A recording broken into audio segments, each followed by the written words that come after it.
traveling man.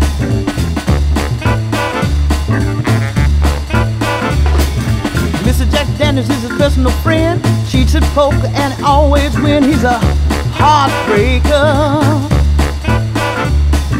Pretty young waitress knows him by name. Gives him a smile, falls for his game. He's a love maker. He's a hard swing traveling man.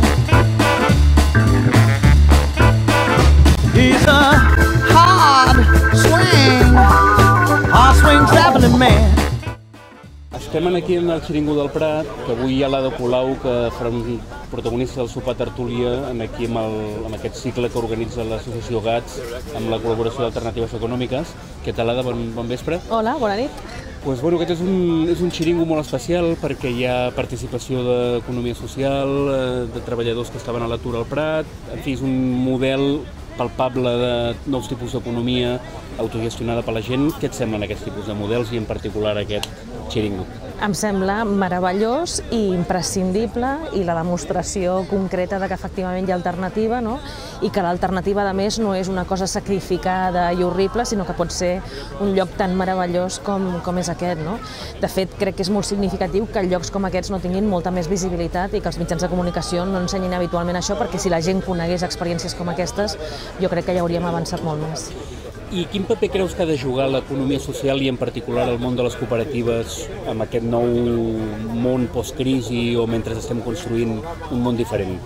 Bueno, ara estem en un moment de crisi duríssim, no podem ser triomfalistes perquè el moment és dur, però és també un moment d'oportunitat claríssimament.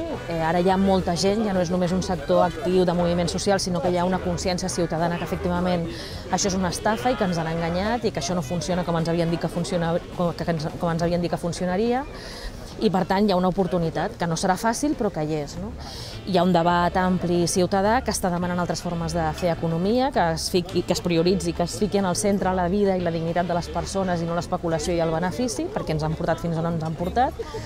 I ara mateix jo crec que clarament l'economia social és la demostració del que necessitem, que hi ha alternativa i que les coses es poden fer d'una altra manera. No només es poden, sinó que s'han de fer, perquè no només és més democràtica aquesta economia, no només prioritza la vida i la dignitat de les persones, sinó que també crec que és l'única sortida possible a la crisi. O sigui, el model capitalista d'acumulació ja sabem que només genera més desigualtat, més empobriment de la majoria de la població i, per tant, o ens hi posem tota la ciutadania per promoure models com els que proposa l'economia social i cooperativa, o d'aquesta crisi en sortirem molt pitjor com vam entrar i, per tant, no és només una opció millor i més democràtica, sinó que és una opció necessària per sortir d'aquesta crisi millor i no pitjor de com hi vam entrar. I si haguessis de definir l'economia social o quines paraules t'evoquen, un parell de paraules, quines et sortirien? L'economia social diria sobretot alternativa, democràcia, futur, esperança. Estupendo, doncs moltes gràcies. Merci. Hard swing traveling man, hard swing traveling.